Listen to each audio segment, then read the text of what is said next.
This is all going to be posted later on YouTube. So our panelists are Kara Peterson from Cargill. She is an associate university recruitment specialist. And if you haven't heard of Cargill, they are a key player in the agri-food and bioindustrial services. And if you've been following the news recently, they have pledged $35 million to ensure Canadians don't go hungry during COVID-19. That's part of their pandemic relief. Next, we have Danielle Collins. So she is an economic development and policy analyst with the Ontario Federation of Agriculture, the OFA. And if you're not familiar with the OFA, it is a farmer-led organization that ensures agriculture in Ontario can thrive. They have been keeping busy recently in developing resources and guides for producers to be able to new normal with sales and operations.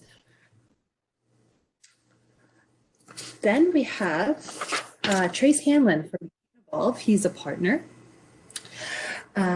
So Cannabis is a Canadian sales agency that has been representing licensed cannabis producers in the new retail marketplace.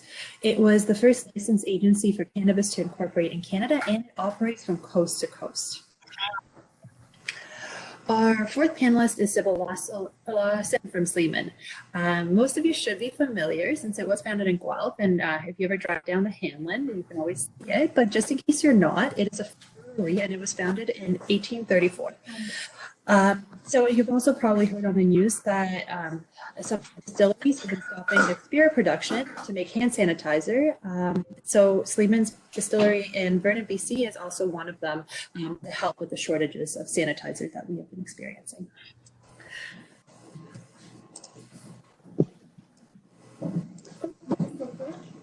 So if the panelists could please introduce themselves in that order, could you please tell us what did you study and what does your current role entail? Kara, if you could kick us off. Yeah, for sure. So I actually went to Brock University to start, and I got a degree in history. Turns out it's a little bit difficult to find a career in history. So after that, I went to Fanshawe to get into human resources. So I started Cargill in 2016, and I've been with them for about 3-4 years now. And I'm an associate university recruitment specialist. So what I do is I do full cycle recruiting. In the fall, I'll visit a bunch of schools, go to career fairs, info sessions, networking events, and actively recruit for all of our positions here in Cargill, Canada. So there'll be internships, co-ops, and early career. And then in the summer, we just plan for the next year. Perfect, thank you. And Danielle, do you mind introducing yourself? What did you study and what does your current role entail? Hi, nice to see everyone. So my name's Danielle Collins. I'm an economic development policy analyst at OFA. What I studied, well, my undergrad at the University of Guelph was a Bachelor of Science in neuroscience, so not a linear path either and not an ag grad, but I did take a master's afterwards in economic development policy. I understand there might be a longer question about our career journey later, so I can inform you on that. But essentially my role at OFA, I started 5 years ago. Started 5 years ago at OFA, and it's been a great opportunity to actually carve my own career because this position didn't exist prior to me starting. So no 2 days are the same. Some days I'm at farmer meetings and trade shows. Other days I'm sitting down with government working on some policy options for Ontario policy and federal policies that affect agriculture, and networking with municipal folks and making sure that the policies and programs they have in place are supporting agriculture. So essentially my job is helping the agri-food sector grow, and I have a lot of variety in my day-to-day job. Perfect, thank you, Danielle. And Trace, can you please introduce yourself? Yeah, can you see me all right? Wonderful, great, thank you. Yeah, my name is Trace Hanlon. I'm a partner in CanEvolve. We've been working in the cannabis field for about 3 years now through recreational cannabis, and My background is in beverage alcohol, actually. I started a company called Georgian-based Spirits Company. We do vodka, gin, and ready-to-drink products. And through that, we've taken a lot of products to market through these government channels. And we saw a definite synergy between working with this new cannabis industry and working with the government as from beverage alcohol. So we have a team of 17 people across Canada, working with various licensed producers, talking to the retailers and the government entities, bringing this new recreational cannabis product to market across Canada. Perfect, thank you. And then last but not least, Sybil Lawson from Sleeman. Can you please introduce yourselves? What did you study? What is your current role entail? Yeah.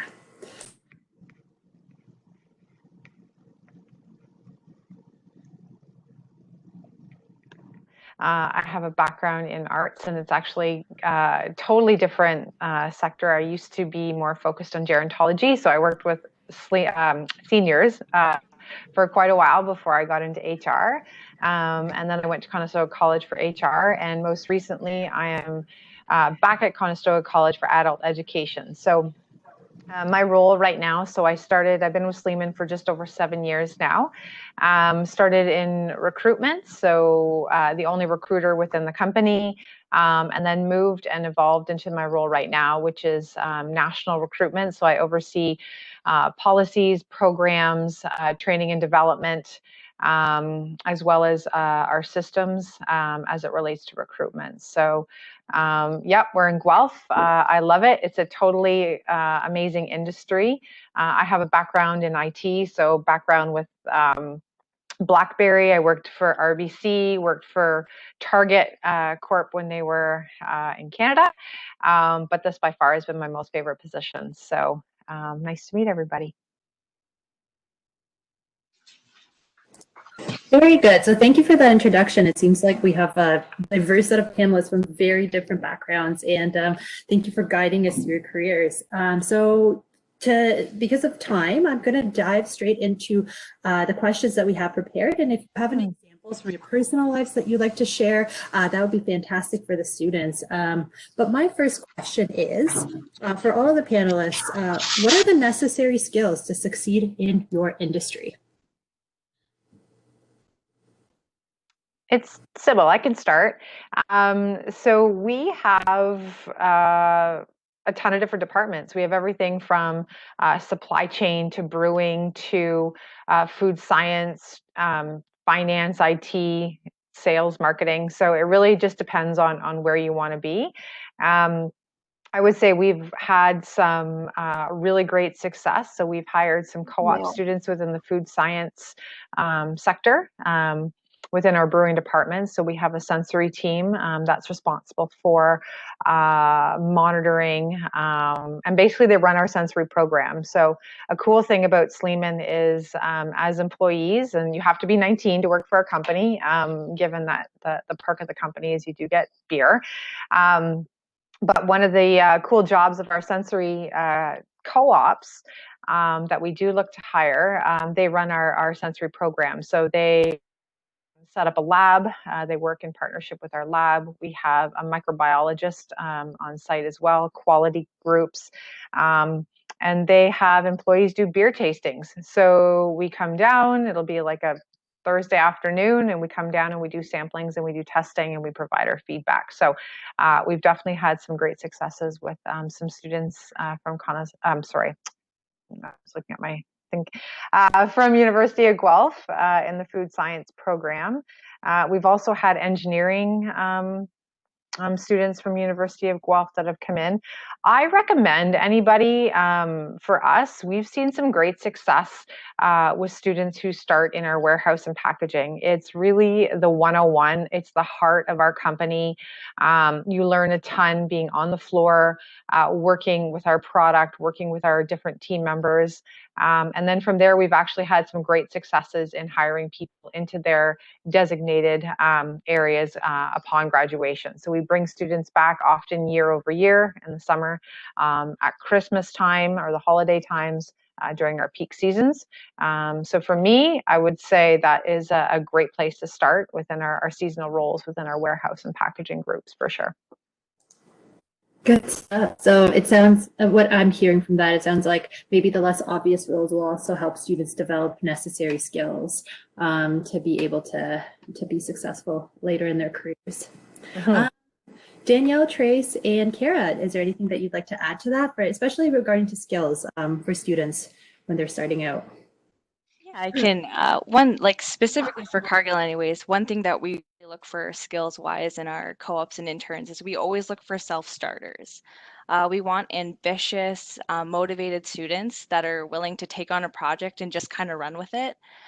We obviously give training and all that stuff to make sure that you kind of have the foundations to go. But we want you to take the project, we want you to run with it, we trust you with it. And the big thing about the projects and stuff we assign at Cargill is they do have a significant impact on the business. So any mistakes you make, they happen, but we want you to learn from them. So again, we just want people to be confident and motivated just to take projects and go with them. Perfect. Trace here. Yeah, no, that's a really good point. In working with licensed producers in cannabis and even the retailers, the key thing is we want folks to be curious, ask a lot of questions. It's such a new industry. Even the experience you have from the classroom to your other experiences outside of school are really important because generally we have to be, in an entrepreneurial space, we have to kind of be on the balls of our feet, and things change frequently. So it's really great when, it doesn't matter if you play sports teams or if you're into, other types of activities where you're used to things changing frequently.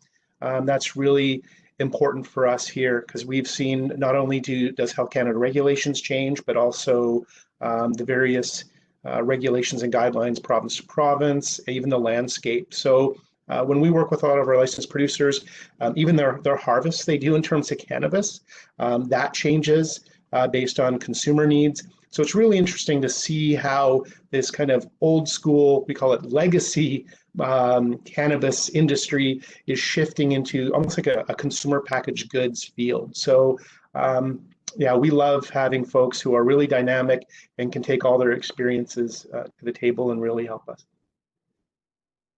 Yeah, and I had similar kind of reflections about that willingness to take on new challenges and be flexible is really important.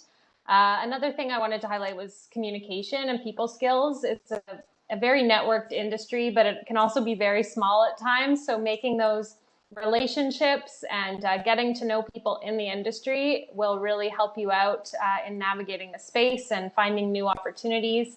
We're always collaborating across the value chain. So it's really important to be able to send, emails and talk on the phone and things that can be a little difficult to navigate, and too many exclamation marks or happy faces or things like that. So I'm sure there's lots of great resources you can use at the University of Guelph that can help you how to improve your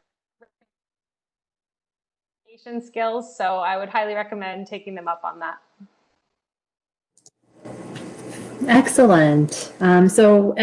To summarize what I got from this is that really dynamic self-starters with and communication skills are really the top three that I heard. I guess if you want to work for Sleeman, a love of beer is also can be quite essential. And there is great things that you can do with your schoolwork to be able to gain all of these skills.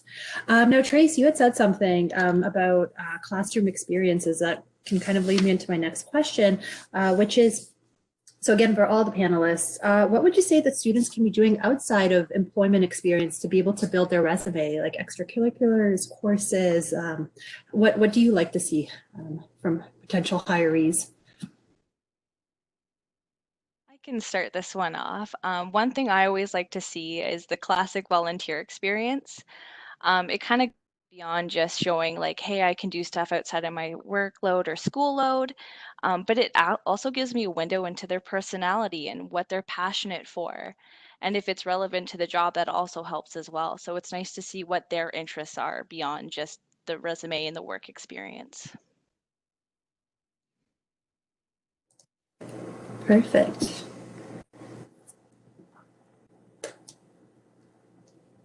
the other panelists, do you agree with that? Yeah, I'll jump in here too. Yeah. One of the hangups I've seen sometimes in interviews is that first, when you first walk in and you sit down and you're just looking at the room, and maybe it's one person or two people, that type of thing. And generally, to try to make you feel comfortable, the interviewer will say, "Tell me a little bit about yourself." Most of the time, you'll have your questions scripted and things like that.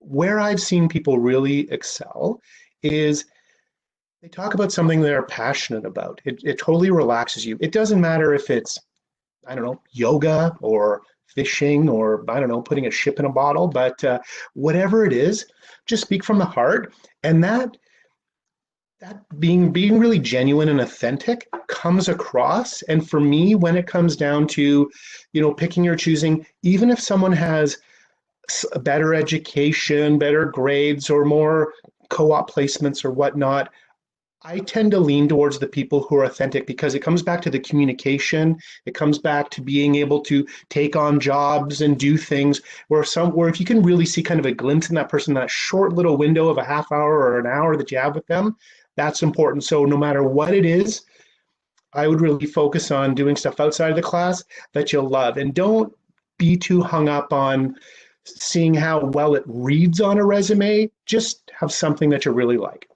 That's my 2 cents. Yeah, I think that's very valuable feedback, showing different aspects of your personality. Complementing that with employment experience, I guess, would be very important. Sybil and Danielle, do you maybe disagree? Would you say that you feel different? Well, I would jump in to point out that we did have one candidate who said they were really looking forward to binge watching Netflix, and kind of went on and on about all the shows they'd been watching. And I thought, probably not the first thing you should say when you talk about, so there are maybe a couple of flags about where your motivation lies or your self-starting. So while I agree being genuine about your hobbies, potentially avoid, naps and sleeping in, things that maybe wouldn't resonate with that passionate drive that we're looking for. And again, if you can showcase kind of your ability to communicate or coordinate things, that also shows us, okay, we can train them, and then they'll be able to jump into this role because they already have experience running this club or whatever type of extracurricular. And they don't have to worry as much about their experience. We know you don't have all the answers. Obviously, in our industry, having a background in agriculture helps, but half of our staff don't have a background in agriculture, so it's certainly not a requirement. But just showing where your passions lie, I agree, is a great place to start. And I'm still a fan. I love LinkedIn, so I recommend if anyone doesn't have updated LinkedIn profiles, there's an opportunity for you to share if you have project or videos or events or something that you've been a part of. You can definitely upload a link to your LinkedIn profile, and it kind of shows more about your personality and who you are. I think culture fit is huge for us too. So, you might be 70% qualified for the job, but if you've got that, and maybe I didn't speak to it as well from a skills perspective earlier, my point being is that to be flexible. So if you start within a ground level position, but you are not willing to climb the corporate ladder within 2 years, the point being is just to really be flexible. So for me, I like to see diversity. I love to see what people do outside of work by way of videos. I had one candidate who created this super cool, it was like a diagram of how she fit in to our company and equated it to the brewing process. So she did research on the brewing process, and then she started, here's me, and here's how I think I can get to where you need to be by way of the brewing process. So it was pretty cool. It stood out. I will never forget it. But again, I'm a fan of LinkedIn, and if there's some kind of virtual way you can include a link or a video or a project or something cool that you've done, then it's a little bit more interactive than just a resume. So. Thank you for bringing that up, Sybil. That is a fantastic point. So yeah, if done any school projects, any presentations, pitches, if you have any assignments where you're working in groups or consulting courses, LinkedIn is really a great way to showcase that outside of a resume. It really brings it to life.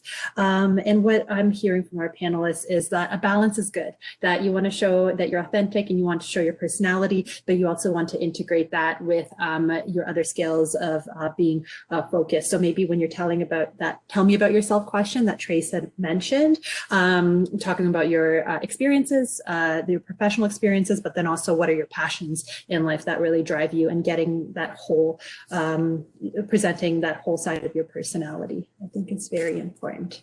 Fantastic. All right, so for the next question, we are going to switch gears a little bit, and I just want to talk to you about the industry. So you all work in different sectors of agri-food and agribusiness. So how would you say that your industry has changed in the past 2 years with and without COVID? So maybe I can start there. So as everyone knows, there are craft breweries popping up every 5 minutes. So it's most definitely changed our industry and our company. The other thing I would say that's significantly changed, it's so basically going to that point, it's changed by way of you continuously need to be thinking of new flavors and new product and innovation and what's coming down the pipe next. So it's the status quo. These are our main products. This is how we do it. It's not good enough. There's just too much competition out there. I would say the second piece, the introduction of cannabis and the introduction of RTD, so ready to drink products. So definitely changed our business, how we do business, where we focus. When we look at, for example, I'm sure there's many of you on the call that are interested in more that, the sparkling spiked water sector. So whether it's like a White Claw or it's a neutral, or there's so many out there, and that's really, changing our significantly. The beer industry is very, very flat right now, flat to declining in some areas. So we need to have ways to be innovative to be able to stay in the game.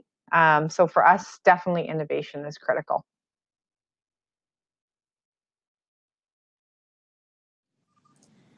Perfect, thank you. And Trace, given your experience, do you have anything that you would want to add to what Sybil said? Yeah, 2 years is interesting because the cannabis industry went from being criminalized to now legal. So obviously it's been a big change there. I agree with Sybil. When you realistically, our products are for the most part consumer products, or somehow it makes its way through the chain to actually have a consumer. Now I talk about customers are folks who kind of in the middle. So a customer would buy the product, but a consumer is the one who actually consumes it. So in cannabis, traditionally you would think of Cheech and Chong type guys who are into cannabis, but as we know, a lot of professionals are as well. So they're consuming cannabis. These are the same people who also buy beer and RTD coolers and shop at Walmart and Costco. So we're moving more towards a consumer packaged goods style of delivering products. We have a new product development pipeline. A lot of effort goes into forecasting. Of course, as any agricultural product, it's very difficult. Your quality is quite different from grow to grow, batch to batch, and the regulations and restrictions are almost a combination of pharmaceutical, tobacco, and beverage alcohol. So it's quite difficult, but it's really interesting. The coolest thing is that it's new. We don't have it. No one has it all figured out. Health Canada doesn't. So we're able to actually participate in how we do things. Now, COVID's been interesting because you saw with cannabis, it was an essential. It went from being illegal to essential in Ontario, and then back to, a lot of the retail outlets have kind of a click and collect type pickup. All the licensed producers are fully operating and harvesting and growing. So it has been interesting for us. We've seen, so in Ontario, for example, I was talking to OCS the other day, they've seen probably about a 30 to 40% decline in product going through their outlets. Most of it's through the retails down. The online channel's up a couple percentage points, but it's really not making up for it.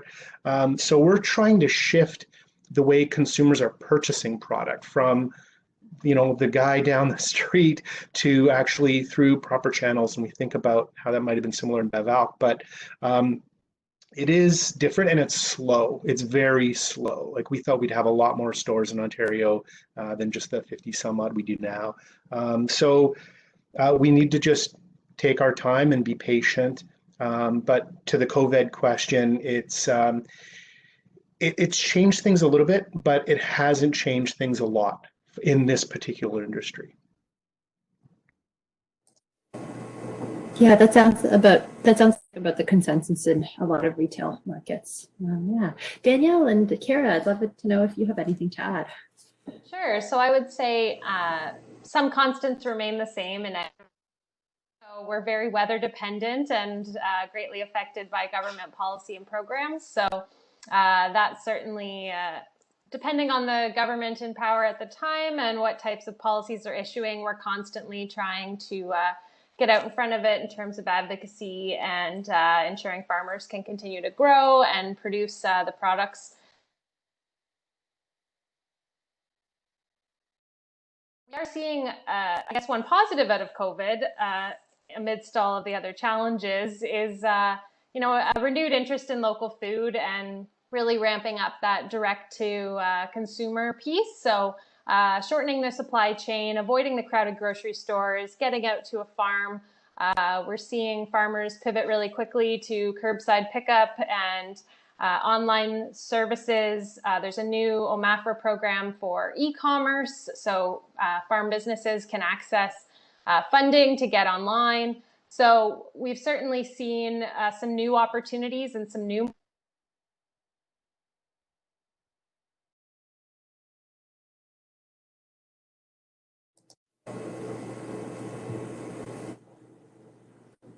Oh, Danielle, I think we lost you there for a second. I think the bandwidth is low. When hopefully she'll be able to rejoin us soon. But just in the interest of time, going to see if Kara has anything that she would like to add. Hopefully, while we get Danielle back on the line. Yeah, I'll be super quick. I think a big thing on the more food production side, because I think Danielle was speaking really well to the agriculture side, is with food production, it's always about consumer demand. And as we change dietary needs, consumer wants, move from red meat, white meat, the vegetarian and veganism has been on the rise. So Cargill's always looking to innovate those ways, and like looking at plant-based proteins is one large one. And then another thing is getting people into food production has always been a challenge. People expect when they get out of work to work in these high-rise office settings. That's kind of where they picture themselves, and not in a production floor. But once you get through the doors, food production is such a rewarding career. It's got great benefits and wages, and it's just when you see where the food comes from, it changes your perspective on things. Absolutely. So it's sounding, this is something that agribusiness always has to work with, is consumer demand, as Sybil was talking, and as you were saying what the trends are. And also, but then there's regulations and how much the government impacts all of it. So even if it's cannabis and alcohol beverages, which is heavily regulated, people don't always think about how much other sides of agriculture are too. And like Danielle was saying about how it's reliant on whatever government is in power. So I think we have time for one more question from my end before we get into the discussion. Before we get into our participants being able to ask questions. So just a reminder to our participants or students, if you want to ask any questions, type them in the chat so that we can get to them. But my last question for you, and this is something I think, Kara, you had started to touch on, is employment in the industry, how sometimes it's always harder to find people from employment. How do you think automation has been changing that in the past couple of years?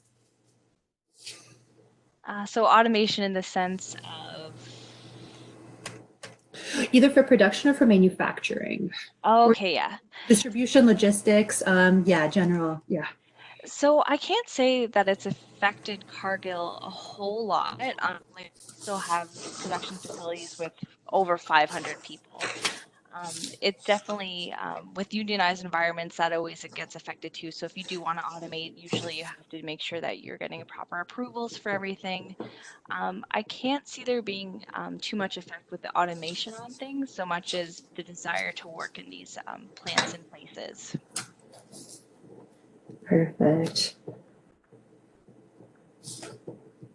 I think some of our bigger issues have to do with at least a lot of our agriculture facilities are out west, and getting people to relocate to these kind of more isolated areas can be very challenging.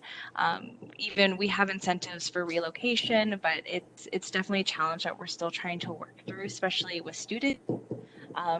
We help pay them to go out for the summer, and we're trying to make sure that they realize you can go out west for the summer. Cargill will pay for you to go out there, get a great experience, and you can come back. And then hopefully through that process they fall in love with where they went, but it'll always be a challenge.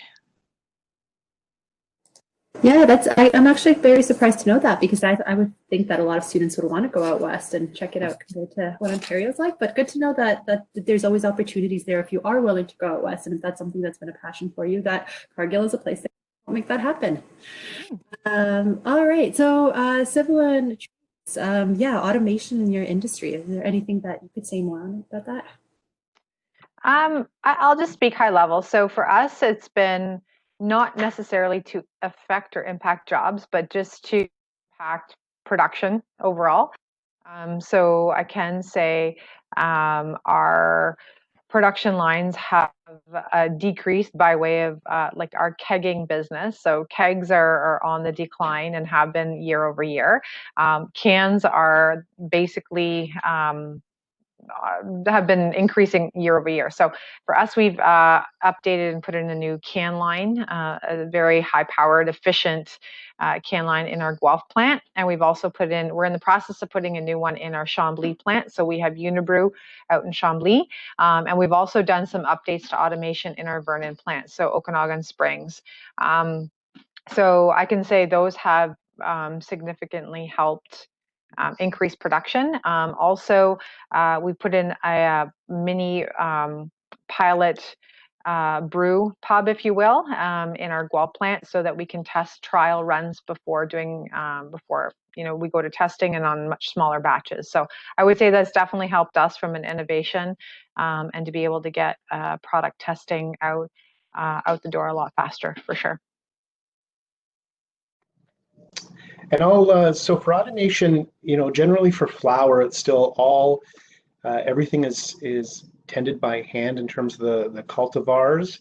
But in processing, from October 17th, 2019, there was a expansion and regulation in cannabis to allow for distillates and concentrates. So all our pens, vape cartridges, all that type of those products are all automated. They have to be, if you look at beverages, there's such a very specific amount of THC or CBD that has to be administered to each particular product.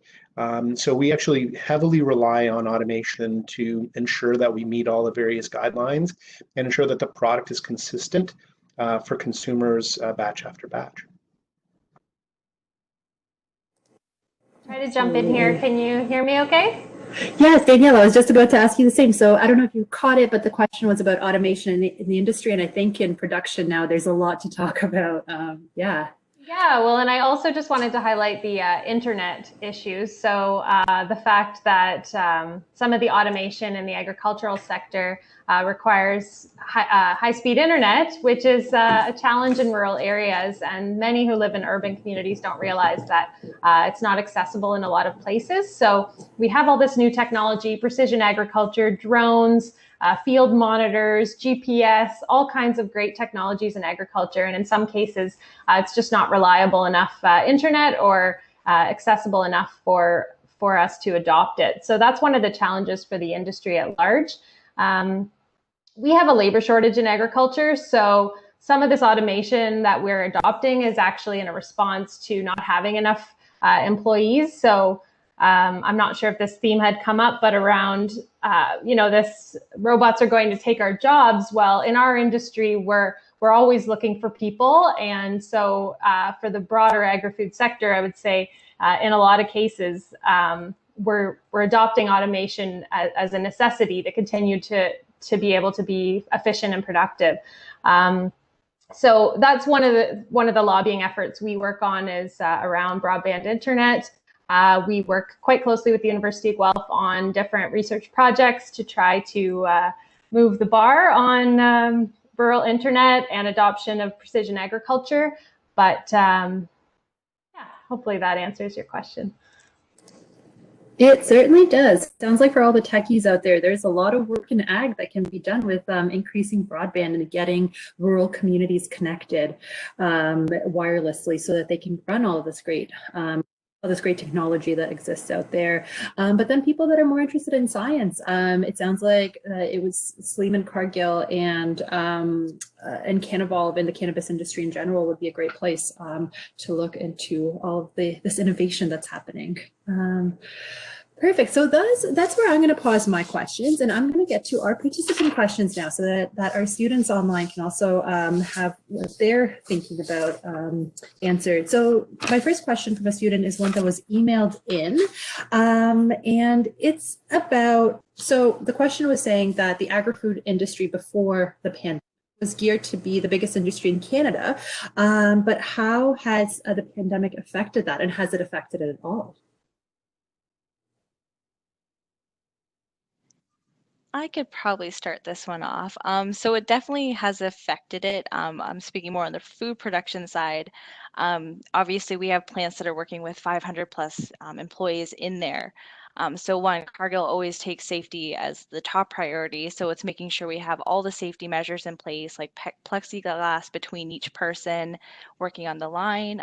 Sometimes, as some of you may have heard, we have some plant shutdowns for 2 weeks, which affects the whole supply chain. And maybe that's why there's not products available to some fast food restaurants or some grocery stores. So it's definitely affected it quite a bit. Obviously, we've switched more from, at the beginning of the pandemic anyways, it switched more from the retail side to the, sorry, not the retail, the fast food side to the retail side, because there was a huge demand for people buying groceries and stocking up. So we had to shift that way. And now it's slightly evening out. So we're kind of gearing back towards that. So it's been a time that we've had to been very adaptable and kind of figuring out where the demand is and adjusting from there. And to tie that in on the agriculture side, definitely challenges, but a lot of them are commodity based. So in some instances, you know, we heard the flower industry was really struggling because they didn't have access to their garden centers, and certain parts of the supply chain had shut down, restaurants being one as well. Whereas others, grain farmers, were not as impacted in the beginning because they hadn't started kind of planting yet.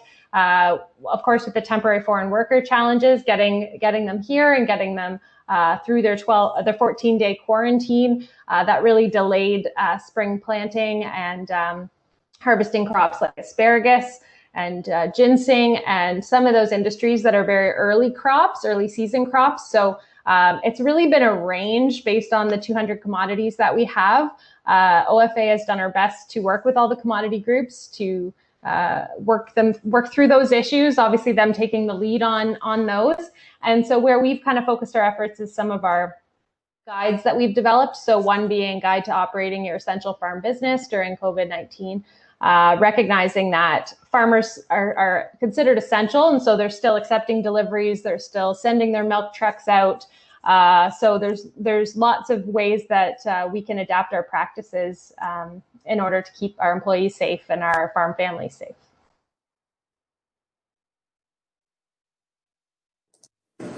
Yeah, it sounds like what we've been hearing in the news is retail has had a big uptake, but it sounds like on the back end there have been a lot more challenges because of the pandemic. So it's been a bit of a shift with respect to the industry, but it's also forecasted to grow even past the pandemic. So I don't think it's going to be changing the industry up too much.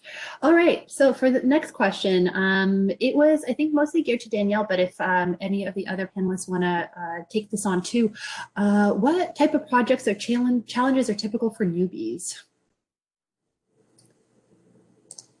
Sure, I can jump in on this one. So one of our new projects is announced today. So that's a good segue into one of our projects. So the Canadian Agricultural Partnership, it's a federal, provincial, territorial funding partnership across Canada that helps support agri-food from field to fork. And they opened a couple of intakes specific to kind of COVID impacts, and one of them is labor and training challenges. So as I mentioned, a bit of a shortage with the temporary foreign workers, not all of them being able to get here, and just that in general, having a labor shortage in the industry. And related to that, if some are laid off because of the pandemic and we have a labor shortage, how do we help match those who are new to the agri-food sector, and how do we engage them and help them recognize that there's so many opportunities in agriculture, not only on a farm harvesting in that kind of farm labor piece, but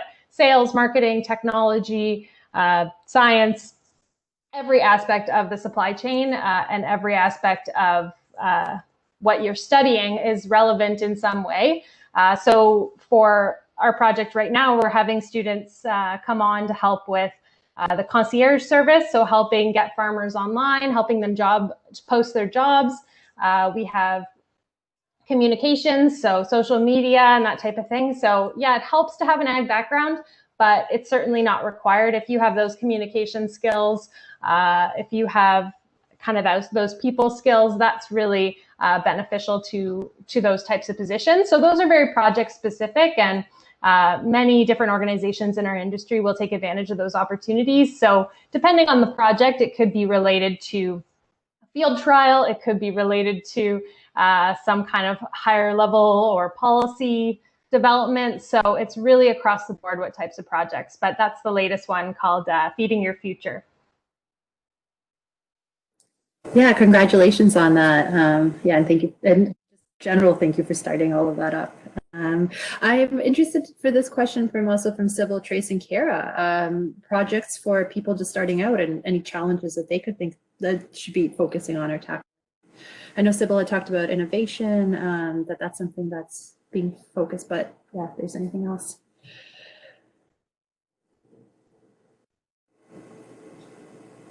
I'll jump in. Just a couple years ago, obviously when cannabis was just about to be legalized, there was a huge rage, a lot of buzz. We've seen many companies like Canopy, Aurora, Afria, their stock prices were through the roof. It was pretty amazing, a bit like quite a bit of a bubble, almost like the .com bubble here. But realistically, most of us in the industry knew this will eventually be a consumer packaged good. It's generally commoditized for the most part.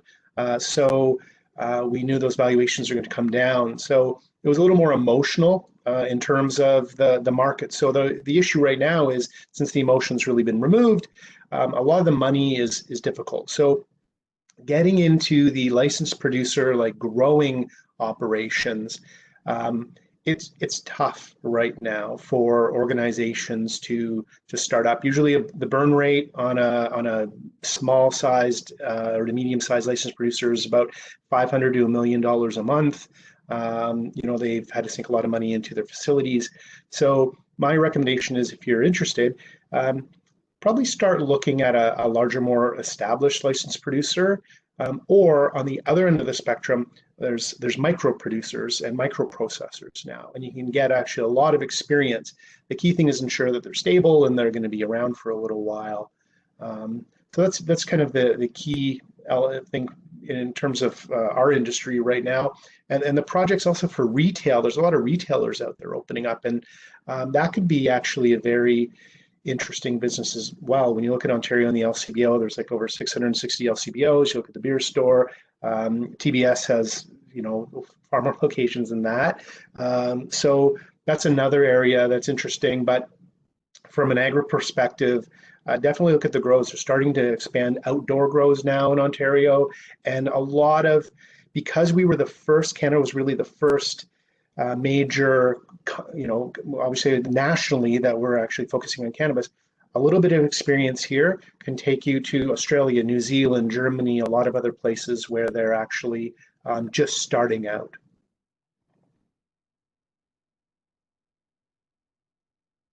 Perfect. Thank you for that. And there was another question for Trace.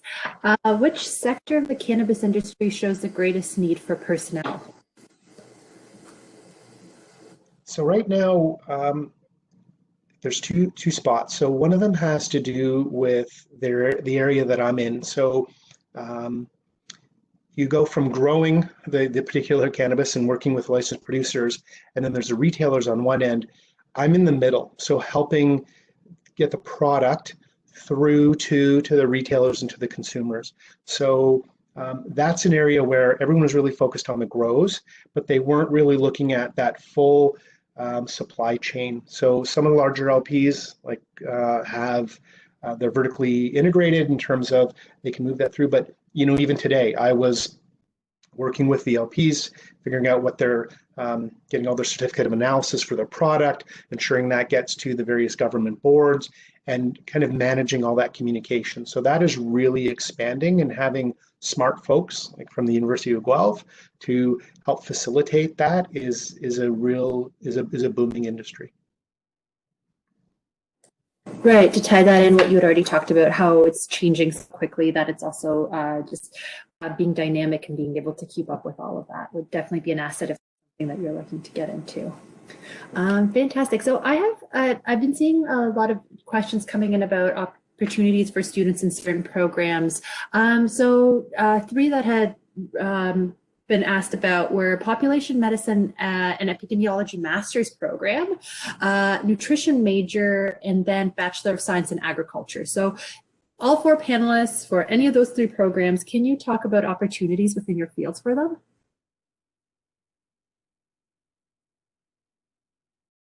I'll jump in quick. So from OFA's perspective, I mean, we're a general farm organization, so not to get too into the weeds with what that means.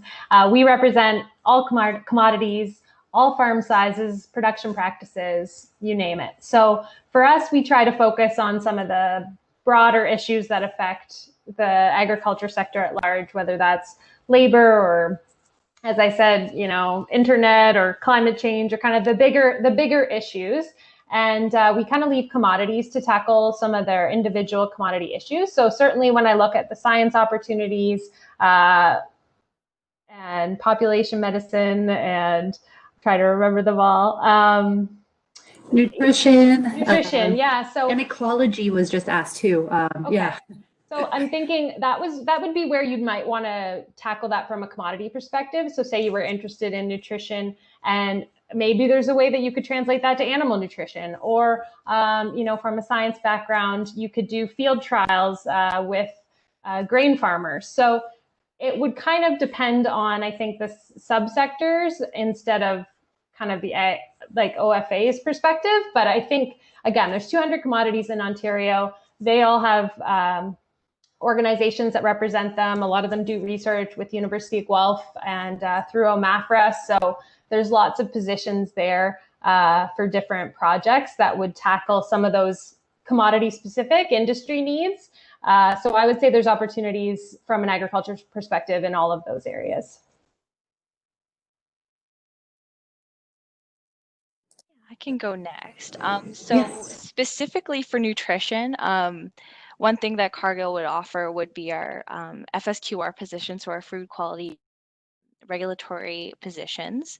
So there, in that position, you'd be doing a lot of like lab testing, food safety, that kind of aspect. So we'd probably look for a nutrition student for one of those positions.